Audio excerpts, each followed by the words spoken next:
नमस्कार. अडीचच्या बातमीपत्रात मी मंजिरी मराठे आपलं स्वागत करते. सुरुवातीला एक नजर ठळक बातम्यांवर. आयएसआयकडून लष्कर ए तैयबाला मनुष्यबळ आणि निधी पुरवठा होत असल्याची हेडलीची मुक्का न्यायालयात कबुली. सिद्धिविनायक मंदिर, हवाई दल, नौदलाची कार्यालय आणि पोलीस मुख्यालय दहशतवाद्यांच्या निशाण्यावर होती, हेडलीची माहिती. चालू आर्थिक वर्षाच्या अखेरीस देशाचा विकास दर 7.6% पोहोचण्याचा सांख्यिकी विभागाचा अंदाज. सियाचीनमध्ये हिमस्खलनात गाडल्या गेलेल्या जवानांपैकी 6 दिवसांनंतर एक जिवंत, मात्र प्रकृती गंभीर. घटनात्मक पदाची प्रतिष्ठा राखली जाईल असंच कार्य राज्यपालांकडून व्हावं, राष्ट्रपतींचं आवाहन. नेपाळचे माजी पंतप्रधान सुशील कोइराला यांचं प्रदीर्घ आजारानं निधन. श्रीलंकेविरुद्ध T20 क्रिकेट मालिकेतला पहिला सामना संध्याकाळी पुण्यात रंगणार.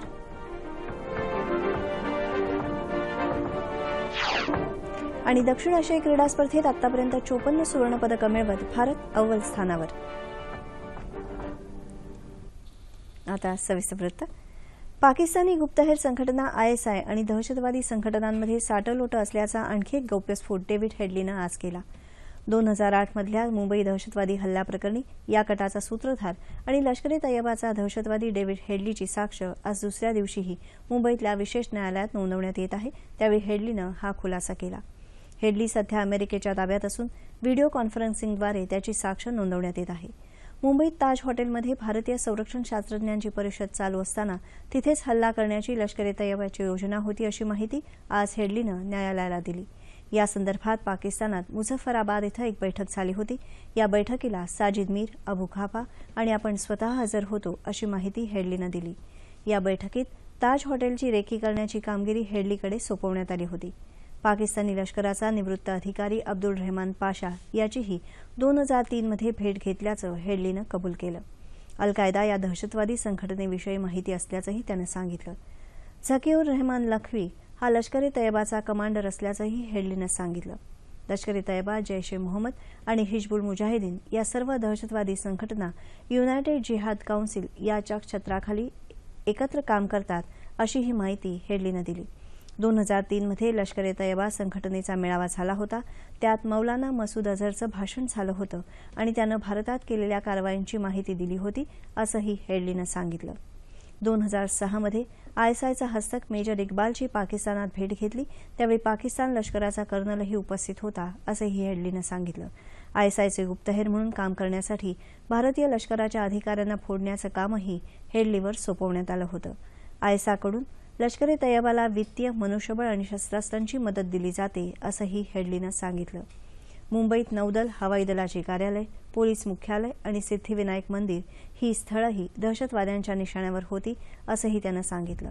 ताज हॉटेलसह या सर्व स्थळांची रेकीही हेडलीनं केली होती. हेडलीची साक्ष उद्याही सुरू राहणार आहे. या संदर्भात विशेष सरकारी वकील उज्ज्वल निकम यांनी अधिक माहिती दिली आहे. कर्नल शाह, ब्रिगेडियर रियाज और लेफ्टिनेंट कर्नल हमजा इनको पहचानता है क्या? तो उसने कहा कि मैं इनको पहचानता हूं.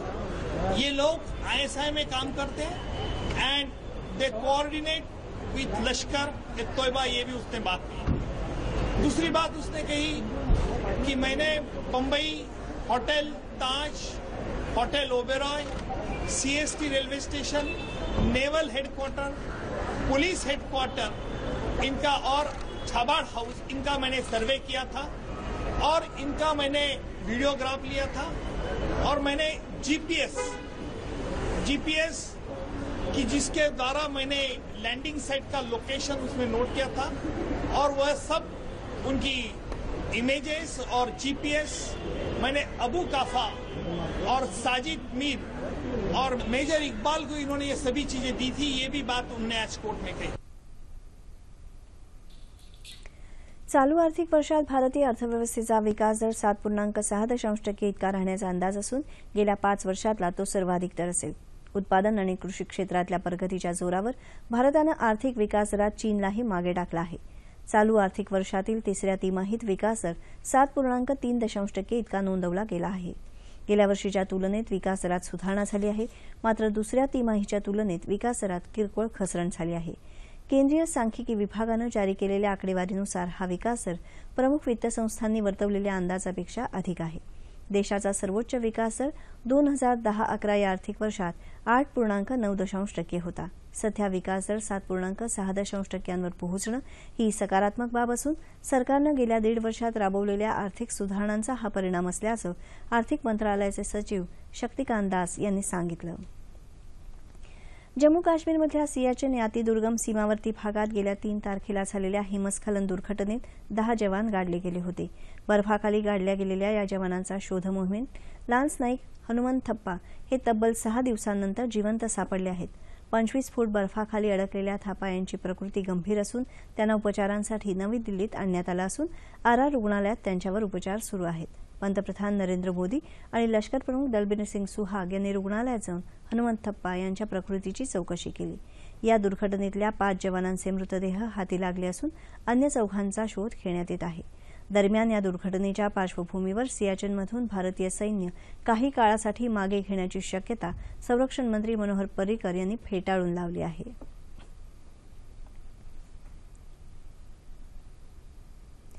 राज्यातील सिंचनाची अपूर्ण कामं वेगानं पूर्ण करण्यासाठी जलसंधारण महामंडळाचं भागभांडवल 2,000 कोटी रुपयांवरून 10,000 कोटी रुपये करण्याचा निर्णय आज राज्य मंत्रिमंडळानं घेतला. यासाठी महाराष्ट्र जलसंधारण महामंडळ अधिनियमात दुरुस्ती करण्यात आली आहे. औरंगाबाद आणि नाशिक विभागात कापूस आणि अमरावती नागपूर विभागात सोयाबीनसाठी 1,012 कोटी रुपयांचं विशेष सहाय्य देण्याचा निर्णयही मंत्रिमंडळानं घेतला. राष्ट्रीय शाश्वत अभियानाअंतर्गत विविध कृषी योजना राबवण्यासाठी 6,652 कोटी रुपये अर्थसहाय्याची तरतूद करण्यात आली आहे. आधारभूत किंमत खरेदी योजनेअंतर्गत धानाच्या भरडाईसाठी राज्य सरकार 30 रुपये प्रति क्विंटल भरडाई दर देणार आहे. विविध प्रयोजनांसाठी संस्था अथवा व्यक्तींना शासकीय जमिनी देण्यासंदर्भात निश्चित कार्यपद्धतीचा अवलंब करण्यास मंत्रिमंडळानं मंजुरी दिली. महाराष्ट्र इलेक्ट्रॉनिक्स धोरण 2016ला मंजुरी देण्यात आली. घटनात्मक पदांची प्रतिष्ठा राखली जाईल असंच कार्य राज्यपालांच्या हातून घडायला हवं असं प्रतिपादन राष्ट्रपती प्रणव मुखर्जी यांनी केलं. राष्ट्रपती भवनात राज्यपालांच्या 47व्या परिषदेचं उद्घाटन राष्ट्रपतींच्या हस्ते आज झालं, त्यावेळी ते बोलत होते. नागरिकांच्या आशा आकांक्षा पूर्ण करण्याच्या दृष्टीनं देशाची घटना शाश्वत आणि सर्वसमावेशक दस्तऐवज असल्याचं त्यांनी सांगितलं. शिक्षणाच्या मुद्द्यावर बोलताना राष्ट्रपतींनी शिक्षणाचा दर्जा सुधारण्यासाठी ठोस भूमिका बजावण्याचं आवाहन राज्यपालांना यावेळी केलं. जागतिक आर्थिक मंदी, हवामान बदल तसंच अंतर्गत आणि बाह्य सुरक्षा यासारख्या आव्हानांचा सामना गेल्या वर्षी देशाला करावा लागला असं सांगतानाच आंतरराष्ट्रीय स्तरावरचे प्रश्न शांततापूर्ण चर्चेनं सोडवण्यासाठी प्रयत्न करायला हवेत, या मुद्द्यांवरही त्यांनी भर दिला. अपुऱ्या पावसामुळे देशात अनेक ठिकाणी दुष्काळाची परिस्थिती आहे. या आपत्तीतून उभं राहण्यासाठी प्रधानमंत्री पीक विमा योजनेमुळे शेतकऱ्यांना विमा संरक्षण मिळेल असं त्यांनी सांगितलं. केंद्र सरकारच्या make in India, startup India, smart city योजना आणि स्वच्छ भारत अभियान यशस्वी होण्यासाठी राज्य सरकारांनीही महत्त्वपूर्ण योगदान द्यावं असं प्रणव मुखर्जी यांनी सांगितलं. या परिषदेला उपराष्ट्रपती हमीद अन्सारी, पंतप्रधान नरेंद्र मोदी आणि सर्व राज्यांचे राज्यपाल उपस्थित होते. महाराष्ट्र सदन घोटाळा प्रकरणी छगन भुजबळ यांचे चिरंजीव पंकज भुजबळ यांची चौकशी सक्तवसुली संचालनालयाकडून सध्या सुरू आहे. छगन भुजबळ यांनी स्थापन केलेल्या विविध कंपन्यांमध्ये माजी खासदार समीर भुजबळ यांच्यासह पंकज भुजबळही सहसंचालक आहेत. चौकशीसाठी हजर राहण्यासाठी सक्तवसुली संचालनालयानं पंकज भुजबळ यांना समन्स बजावलं होतं. या प्रकरणी समीर भुजबळ यांची चौकशी करून त्यांना अटक करण्यात आली असून त्यांना 12 फेब्रुवारीपर्यंत कोठडी देण्यात आली आहे. दरम्यान अमेरिकेला गेलेले छगन भुजबळ आज मुंबईत दाखल झाले आहेत. कृषी साहित्य विक्रेता होण्यासाठी कृषी पदवीधर असण्याविषयी केंद्र शासनानं ठेवलेली अट आणि पूर्वीच्या विक्रेत्यांना दुकानात कृषी पदवीधर सेल्समन ठेवण्याची सक्ती केल्याच्या निषेधार्थ देशभरातल्या कृषी साहित्य विक्रेत्यांनी 1 दिवसाचा संप पुकारला आहे. या संपाला सोलापूर जिल्ह्यात चांगला प्रतिसाद मिळतो आहे. बियाणं, खतं, कीटकनाशकं विक्रेते या संपात सहभागी झाले आहेत. केंद्र सरकारच्या खतं आणि रसायन मंत्रालयानं या संदर्भात काढलेल्या अधिसूचनेत ही अट घातली असल्याचं या विक्रेत्यांचं म्हणणं आहे. कृषी साहित्य विक्रेत्यांनी आज आपल्या मागण्यांचं निवेदन जिल्हाधिकारी तुकाराम मुंढे यांना दिलं.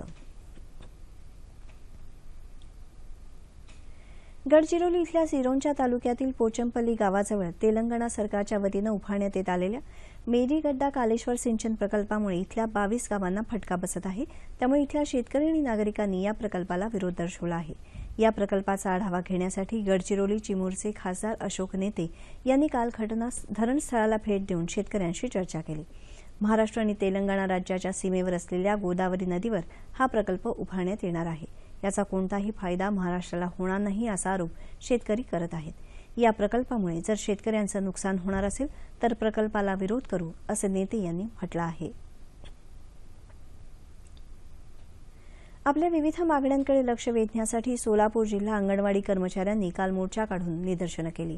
अंगणवाडी कर्मचाऱ्यांना शासकीय कर्मचाऱ्यांचा दर्जा मिळावा, किमान वेतनाचा लाभ द्यावा, थकीत प्रवासी भत्ता तत्काळ मिळावा आणि अन्य मागण्यांसाठी कर्मचारी संघाचे प्रदेशाध्यक्ष एम.ए. पाटील यांच्या नेतृत्वाखाली जिल्हाधिकारी कार्यालयावर हा मोर्चा काढण्यात आला. या मोर्चानंतर शिष्टमंडळानं जिल्हाधिकारी तुकाराम मुंढे यांच्याकडे आपल्या मागण्यांचं निवेदन दिलं. ज्येष्ठ नागरिकांच्या पाठीशी सरकार खंबीरपणे उभं असून त्यांच्या मागण्यांबद्दल लवकरच शासकीय निर्णय प्रसिद्ध केला जाईल अशी ग्वाही राज्याचे सामाजिक न्यायमंत्री राजकुमार बडोले यांनी दिलं आहे. ज्येष्ठ नागरिकांसाठी चांगल्या प्रकारच्या योजना सरकारकडून अंमलात आणल्या जातील असं आश्वासनही त्यांनी दिलं. ज्येष्ठ नागरिकांच्या 14 वर्षांपासूनच्या प्रलंबित मागण्या सरकारनं मान्य केल्याबद्दल भाजपा आमदार मेधा कुलकर्णी यांच्या वतीनं बडोले यांचा काल पुण्यात जाहीर सत्कार करण्यात आला. त्यावेळी ते बोलत होते.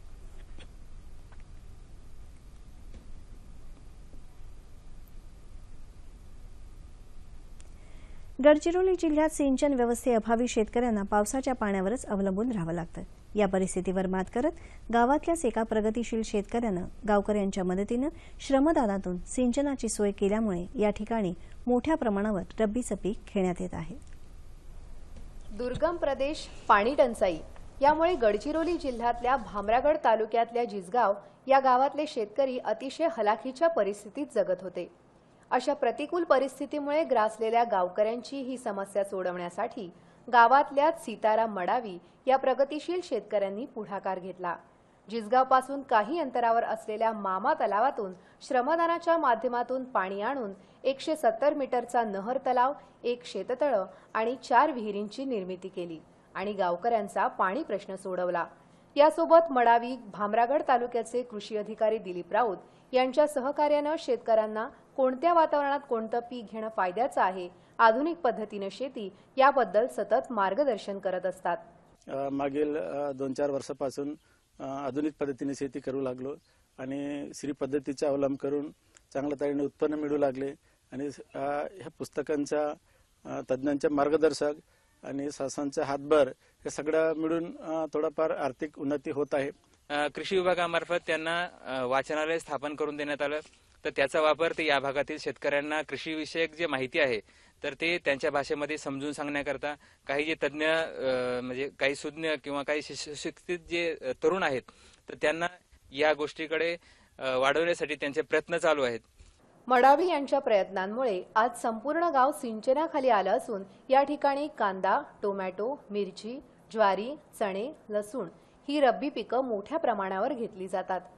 कृषी क्षेत्रातल्या अतुलनीय कामगिरीबद्दल मडावी यांना सह्याद्री वाहिनीच्या कृषी सन्मान पुरस्कारासह विविध पुरस्कारांनी सन्मानित करण्यात आलं आहे. बिकट परिस्थितीत डगमगून न जाता एकत्रितपणे पाहिलेल्या विकासाच्या स्वप्नाला अथक परिश्रमाची जोड मिळाली तर ते स्वप्न कसं प्रत्यक्षात उतरतं हेच जिसगावमधल्या गावकऱ्यांनी दाखवून दिलं आहे. मध्य रेल्वेच्या नागपूर विभागानं आपल्या कार्यालयाच्या गच्चीवर 10,000 वॉट क्षमतेचं सौर ऊर्जा संयंत्र बसवलं असून त्यामुळे या कार्यालयाला प्रदूषणमुक्त आणि पर्यावरणपूरक वीज उपलब्ध झाली आहे. सौर ऊर्जेपासून मिळणारी ही वीज थेट फीडरमध्ये जोडण्यात आली असून वीज पुरवठा करण्यात येत आहे. सध्या हे संयंत्र दररोज 50 युनिट वीज उत्पादन करत असून यामुळे वीज बिलात वर्षाला सुमारे 2.5 लाख रुपयांची बचत होणार आहे अशी माहिती वरिष्ठ विभागीय विद्युत अभियंता सतीश सिंह चौहान यांनी दिली आहे. येत्या वर्षभरात 770 किलोवॅट सौर ऊर्जेचं संयंत्र बसवण्यात येणार असून वीज निर्मिती करण्यात येणार आहे. सीमा प्रश्नात अडकलेल्या बेळगावसारख्या भागात मराठी भाषकावर कानडी भाषेची सक्ती करणं ही असहिष्णुता नाही का असा सवाल शिवसेना पक्षप्रमुख उद्धव ठाकरे यांनी उपस्थित केला. मुंबईत नायगाव इथं मुंबई महानगरपालिकेच्या वतीनं बांधण्यात आलेल्या संयुक्त महाराष्ट्र संघर्ष स्मृती मनोरंजन उद्यानाचं उद्घाटन ठाकरे यांच्या हस्ते काल झालं. त्यावेळी ते बोलत होते. शिवसेना सीमावर्ती भागातल्या मराठी भाषकांच्या पाठीशी कायम राहील अशी ग्वाही त्यांनी यावेळी दिली. कोणतंही सरकार आलं तरी हा प्रश्न सोडवला गेला नाही. त्याउलट मराठी भाषिकांवर अत्याचार वाढले असंही उद्धव ठाकरे यांनी यावेळी सांगितलं. हे उद्यान मुंबईतल्या मोठ्या उद्यानांपैकी एक असून थीम पार्क, झेन गार्डन, स्मृतिस्तंभ, ज्येष्ठ नागरिकांसाठी आसन व्यवस्था यासारख्या सुविधा या उद्यानात आहेत. पंतप्रधान नरेंद्र मोदी यांच्या संकल्पनेतून राबवण्यात येत असलेल्या बेटी बचाओ बेटी पढाओ या अभियानाची जळगाव जिल्ह्यात प्रभावी अंमलबजावणी होत आहे. मुली कमी असणाऱ्या राज्यातल्या 10 जिल्ह्यांमध्ये बीडनंतर जळगावचा दुसरा क्रमांक लागतो. जळगावच्या ग्रामीण भागात मुलींचा जन्मदर अतिशय कमी आहे. त्यामुळे जिल्हाधिकारी रुबल अग्रवाल यांच्या मार्गदर्शनाखाली ग्रामीण भागात हे अभियान राबवलं जात आहे. 80 गावांमध्ये मुलींचा जन्मदर वाढवण्यासाठी जागृती करण्याच्या दृष्टीनं दिशा प्रबोधन संस्था आणि सहकारी संस्थांच्या सदस्यांची निवड करण्यात आली आहे. फिरत्या पथकाद्वारे हे प्रबोधन करण्यात येत असून ग्रामस्थांचा त्याला चांगला प्रतिसाद मिळत आहे.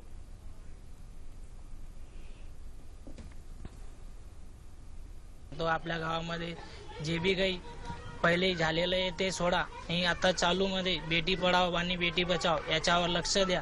आणि गावकऱ्यांना सर्वांना विनंती सांगतो, आपल्या गावामध्ये कार्यक्रम झाला, खूप आनंदाची गोष्ट आहे.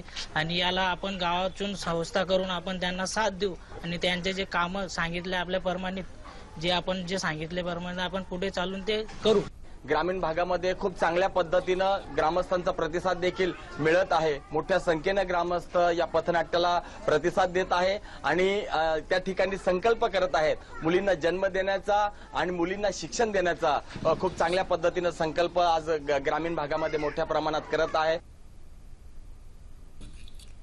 भारत आणि नेपाळ दरम्यानचे संबंध अधिकाधिक दृढ करण्यात महत्वाची भूमिका बजावलेले नेपाळचे माजी पंतप्रधान सुशील कोइराला यांचं काल मध्यरात्री निधन झालं. ते 79 वर्षांचे होते. गेल्या अनेक दिवसांपासून ते फुफ्फुसाच्या कर्करोगानं आजारी होते. ते नेपाळी काँग्रेसचे अध्यक्ष होते. बनारस इथं जन्मलेल्या कोइराला यांनी नेपाळच्या राजकारणात प्रवेश केला. 1960 मध्ये नेपाळमध्ये राजेशाही राजवट प्रस्थापित झाल्यानंतर राजकीय हद्दपारीच्या 16 वर्षांच्या काळात त्यांनी भारतात वास्तव्य केलं होतं. कोइराला यांच्या निधनानं भारतानं चांगला मित्र गमावला अशा शब्दात पंतप्रधान नरेंद्र मोदी यांनी तीव्र दुःख व्यक्त केलं आहे. महाराष्ट्र बुद्धिबळ संघटनेतर्फे जळगाव इथं आजपासून अखिल भारतीय बुद्धिबळ स्पर्धेला सुरुवात झाली. 5 दिवस चालणाऱ्या या स्पर्धेचं उद्घाटन राष्ट्रीय खेळाडू प्रतीक पाटील आणि साक्षी चितलांगे यांच्या हस्ते झालं. या स्पर्धेत 5 वर्षांपासून 75 वर्षांपर्यंतच्या 185 खेळाडूंनी भाग घेतला आहे. यात फिडे मानांकित तसंच आंतरराष्ट्रीय स्तरावर चमकलेल्या श्रीनाथराव शशिकांत कोतवाल, चक्रवर्ती रेड्डी, समीर कातमाले, पवन डोडेजा यांच्यासह उद्घाटक प्रतीक पाटील आणि साक्षी चितलांगे यांचाही समावेश आहे. आजच्या उद्घाटन सोहळ्याला राज्य बुद्धिबळ संघटनेचे अध्यक्ष अशोक जैन, सचिव फारुख शेख, महापौर राखी सोनावणे यांच्यासह अनेक मान्यवर उपस्थित होते. गोंदिया जिल्ह्यातल्या नक्षलदृष्ट्या संवेदनशील असलेल्या देवरा तालुक्यात नक्षलवाद विरोधी जनजागृतीसाठी 3 दिवसीय आंतरराज्य कबड्डी स्पर्धा आयोजित करण्यात आली होती. काल संपलेल्या या स्पर्धेत छत्तीसगड आणि महाराष्ट्रातल्या 378 महिला आणि 189 पुरुष खेळाडूंनी भाग घेतला. विशेष म्हणजे स्पर्धेतल्या महिला संघात 7 पैकी 4 महिला विवाहित असण्याची अट असतानाही महिलांचा उत्स्फूर्त प्रतिसाद या स्पर्धेला मिळाला. या स्पर्धा चिंचवड पोलीस ठाण्याचे कर्मचारी कोणतीही शासकीय मदत न घेता स्ववर्गणी आणि लोकसहभागातून गेली 2 वर्ष करत आहेत. यंदाच्या स्पर्धेत छत्तीसगड राज्यातल्या जय शीतला माता क्रीडा मंडळानं महिला गटात तर गोंदिया इथल्या पोलीस लाईन युवा क्रीडा मंडळानं अजिंक्यपद पटकावलं. विजेत्या पुरुष संघाला 31,000 तर महिला संघाला 21,000 रुपयांचं पारितोषिक देण्यात आलं.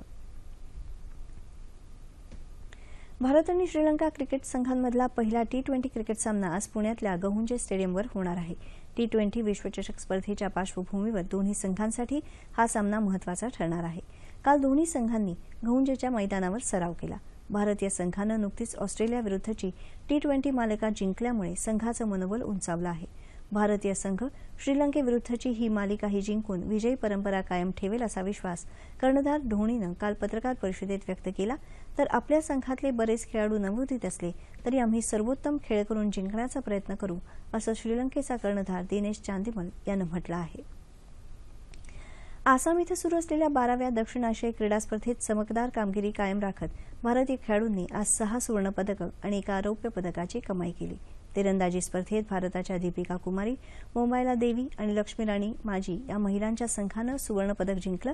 तर पुरुषांच्या गटात तरुण दीपराज, जयंत तालुकदार आणि गुरुचरण बसरा यांच्या संघानं सुवर्णपदकाची कमाई केली. याशिवाय सायकलिंग स्पर्धेतही भारतानं महिलांच्या गटात 1 सुवर्णपदकाची तर 1 रौप्य पदकाची कमाई केली. आजच्या पदकांसह भारतानं एकूण 59 सुवर्ण, 21 रौप्य आणि 6 कांस्य पदकांची कमाई केली आहे. ठळक बातम्या पुन्हा एकदा. आयएसआयकडून लष्करी तैयबाला मनुष्यबळ आणि निधी पुरवठा होत असल्याची हेडलीची मुक्का न्यायालयात कबुली. सिद्धिविनायक मंदिर, हवाई दल, नौदलाची कार्यालय आणि पोलीस मुख्यालय दहशतवाद्यांच्या निशाण्यावर होती, हेडलीची माहिती. चालू आर्थिक वर्षाच्या अखेरीस देशाचा विकास दर 7.6% पोहोचण्याचा सांख्यिकी विभागाचा अंदाज. सियाचीनमध्ये हिमस्खलनात गाडल्या गेलेल्या जवानांपैकी 6 दिवसांनंतर एक जिवंत, मात्र प्रकृती गंभीर. घटनापदाची प्रतिष्ठा राखली जाईल असंच कार्य राज्यपालांकडून व्हावं, राष्ट्रपतींचं आवाहन. नेपाळचे माजी पंतप्रधान सुशील कोईराला यांचं प्रदीर्घ आजारानं निधन. श्रीलंकेविरुद्ध T20 क्रिकेट मालिकेतला पहिला सामना आज संध्याकाळी पुण्यात रंगणार.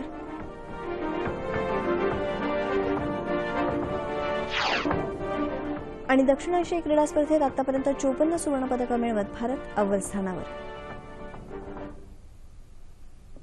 याबरोबरच हे बातमीपत्र संपलं.